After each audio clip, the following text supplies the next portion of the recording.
To find an environment, we're going to use a Sketchfab website. And Sketchfab is great because you have a lots of different free 3D models, and we can find an environment for free here as well. And I found this nice lab here that you can download, and I will provide a link in the description. And I think this is nice for the scene that we are going to be building with our scientist. And we're just going to download the 3D model here, and we're going to download the GLB format, the texture size 4K, because we want the best texture we can get. And why GLB, you might ask? Because GLB usually already have connected textures. So download it and save it on your computer. So now I'm going to import this environment that we have just downloaded. And this is this GLB file. I'm just going to drag and drop it here and press import. And so as you can see, we immediately have our scene here imported correctly. So what I'm going to do is just move it a little bit here so that we will position our character somewhere next to the door. And I'm also going to move it on y-axis a bit closer like this. And I'm going to move it like very close to the door somewhere here.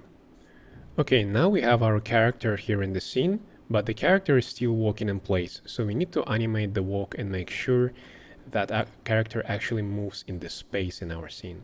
So let's select the armature of our character over here. And as you can see, there are no keyframes here. And this is because we are in the object mode, right? If you go to the pose mode, and you can do so by switching here or pressing Ctrl Tab, you will see that we have our bones here, and there is still no keyframes because they are here in this clips that we have previously created. So if I press Tab here and go back into the dope sheet, as you can see, we can have our keyframes here. But this is just so that you would know. We are going to be animating specifically in the object mode because we're going to be moving the object mesh of this armature. So to continue, let me actually go out of this. I'm going to press Tab again to go out, go here. So now what we can do is animate the position of movement of this character up to the point where he stops. So somewhere here. So we're going to start from the beginning here. I'm going to add a keyframe. Move and see where the stop animation happens, somewhere here. And I'm gonna just move it on y-axis kind of like that, and we'll see if it's good enough.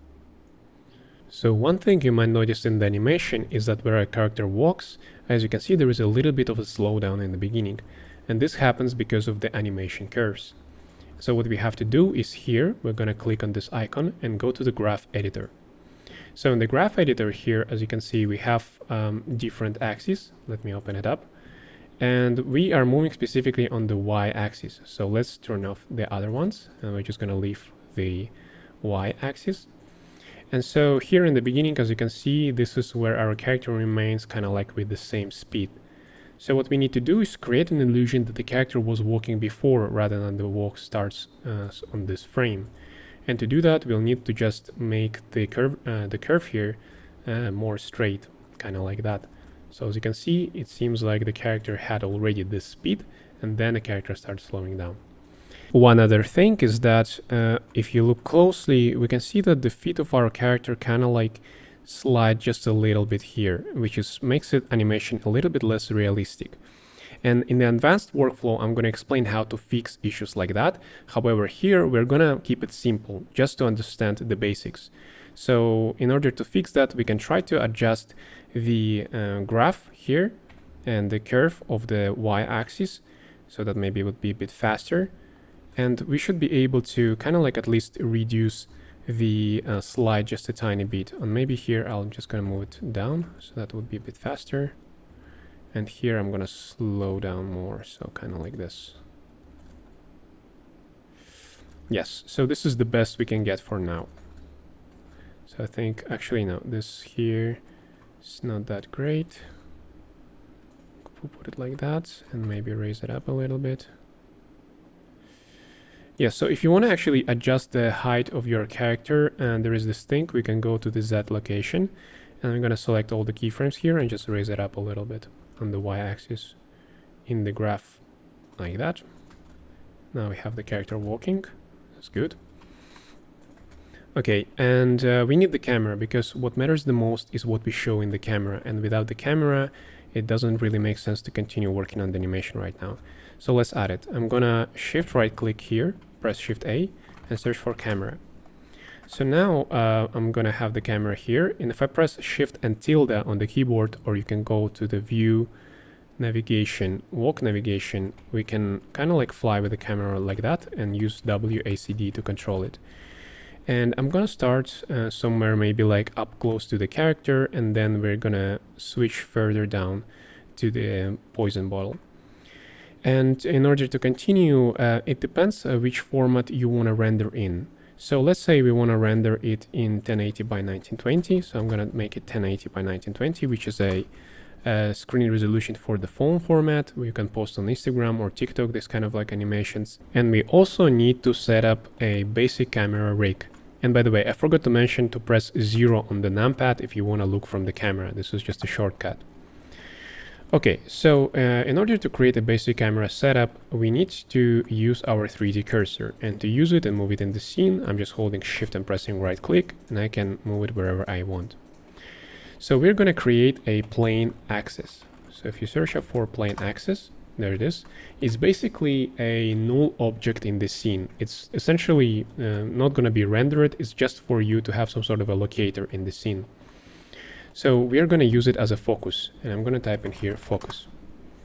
So now let's say if I position this focus somewhere on our character, let me put it like somewhere in the center here. And now we have added this plane axis here. And why do we even need that? We basically want for the camera to look at our focus. And this is very useful when you want the camera to remain centered on an object. This is the very basics of the camera rigs, and I think it's very important to know. So now we're going to press on the camera here, and here we have constraints, and we're going to add a track to constraint, and you will see what it does in a second. Here as a target, we're going to find our focus. And if I look through the camera and I press G, because my camera is selected, I can move it. As you can see, it always remains focused on our object. And this is great. This is exactly what we need. Another thing I also like to do is, because sometimes it's not great to animate the camera directly, especially we can't control the rotation and stuff like that because we have a track to constraint. What we need to do is to create another plane axis, but exactly where our camera is located. And if I press Shift S on my keyboard, I can select cursor to select it. And as you can see, our 3D cursor moves right at the origin point of our camera. So now if I press Shift A and search for plane axis, we're going to have our empty right on the origin of the camera. So now I can select my camera and add another constraint called child off. And I'm going to put this one before the track 2, because if I put it after, it's going to break the constraints. And here I'm going to select the empty. And now I can start moving the empty around, and as you can see, we are moving our camera with it. That's exactly what we want. And we're going to be animating specifically this plane axis, because this is going to be just the best for us and for the control. So in order to start off, we can start positioning our camera somewhere next to the character. So I'm going to move it a bit closer, something like this. Let's say we're going to start somewhere on this angle, and you can press this show overlays if you want to hide the bones and see how it would look like. And we can also switch to Eevee render for now. And Eevee render will be switched if you select this icon here. And it might take a while to load up the texture the first time you launch it, but then you will have this in the viewport essentially with all the textures. Here, yeah, we have Eevee selected. If you switch to the final render, as you can see, everything becomes dark because there are no lights in the scene. So for now, we'll work here. So what we're going to do now is animate the camera. And to animate the camera, we're going to switch to the timeline, because this is the best to preview the keyframes. And make sure that you have selected the plane axis that we have created. And so now you can press I on the keyboard, and this creates a keyframe. And now as our character moves, we can start moving the camera with G. And you can also use Shift Z. Sometimes it's very, after you press G, you can use Shift Z. And as you can see, it locks the camera on one axis, and we can start moving it a bit further. So here I can move it like that. And as you can see, we have already a basic movement. However, I want to move it right up to the point where the character stops. Actually, maybe somewhere here. And here I want the camera to be on the floor, because this is where we'll have the bottle of poison, which we haven't downloaded yet, and we're going to do now. For poison, I found this really nice model. If we look here on the sketch fab, we can, on the bottom corner, usually there's supposed to be a display, but for some reason it doesn't show me. Oh, there it is. Here we can look at the wireframe of our model. As you can see, it's really good. So we can use it for our scene. Just download 3D model and you can get either FBX or GLB file. GLB file is better because it's going to have connected textures. Okay, so now we're going to import our poison bottle here. Press import. And one thing that is kind of annoying is that this poison bottle right now, if we look at the hierarchy here, as you can see, there is way too many empties. It's just like way too much. It's just going to mess up our movements and constraints, so we need to clear that up. This is not normal. So we're going to have to clear all the parents, and we're going to do that by selecting the items that we want to clear from the parents, and make sure we're going to select the poison inside. There it is. I'm going to press Alt P, clear parent, and keep transformations. And as you can see, now they're all separated objects. And what I'm going to do is press Ctrl J to connect them all together. And as you can see, now it's just one object. And we can also see it here in the hierarchy. So now let's move our bottle right up to the hands of the character. I'm going to press Shift Z here. It's a bit too close. Make it smaller. And as you can see, the origin is still in the correct place. So I'm going to press Object, Set Origin, Center of Mass. And as you can see, now it's right in the center. And if you rotate it, it rotates correctly. And to rotate it, we can press R, Z, 180. And now we're going to position it right under the hand. So let's see which frame, somewhere here. Shift Z. And right behind the hand, somewhere here. Let's see, something like that. This actually might be a bit too small, but let's see if it's fine. Okay, somewhere here. And then the character is going to pick it up somewhere here, like that. So in order for that to happen, what we are going to do is add a constraint to this bottle.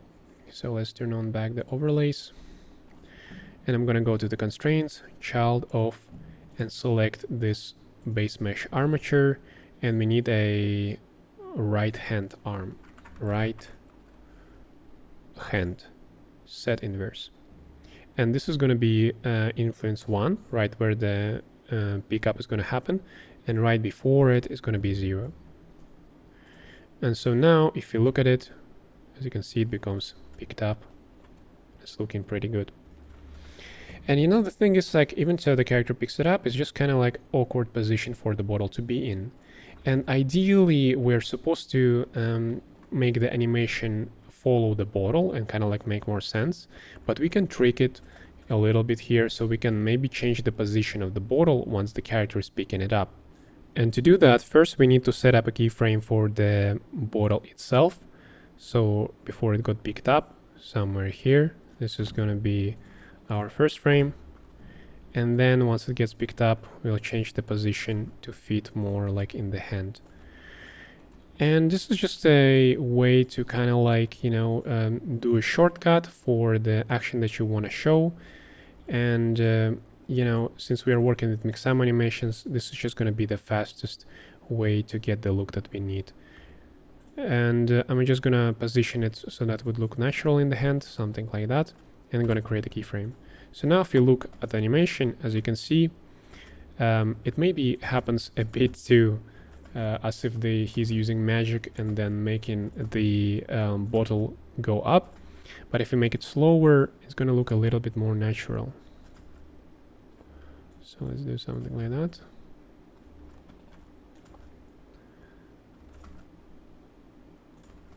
Okay.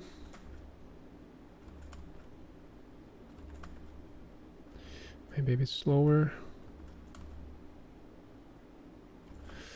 I think that should be good. And now what we're gonna do here is we're gonna now animate the camera to see how it would look like in the shot. So first thing first, here we're gonna animate the focus, keyframe here. Then we're gonna put the second keyframe on our bottle because we're gonna look at our bottle. So I'm gonna put it somewhere here. It's gonna be second keyframe. Let's see how it looks like in the animation. It's maybe too slow. Maybe it should be faster. That's a bit better. And I also want to change the position of the camera a little bit because I think it's not that great. I think maybe we should be a bit closer. Okay, so I made the focus a little bit longer on the character, and then we kind of like go to the poison bottle. Let me show you, like so. And once the character picks it up, I want the camera to go back a little bit. So let's do that somewhere here. We're just gonna move our camera a little bit back. Maybe like so. So essentially this. And once the camera goes up and the character holds it in the hand, we want the focus to be on the bottle. So I'm gonna move the focus here. And let's see how that would look like. As you can see, it moves. So I'm gonna duplicate the last keyframe so that we hold longer on the bottle up to the point where he starts picking it up. So somewhere here. And somewhere here in between, I'm gonna position my focus right on the bottle here, so that the focus would be on the bottle. Great. And here in the end, I want to make my camera, let me see, once he picks it up, kind of go up to the level here, maybe so that we can see the face as well, something like this. So as you can see, now our camera goes up and we see the character picking it up. And so here, character walks, we see the bottle, character picks it up, we are looking up and see the character picking it up. Great. So now we have the animation in place and the camera animation in place.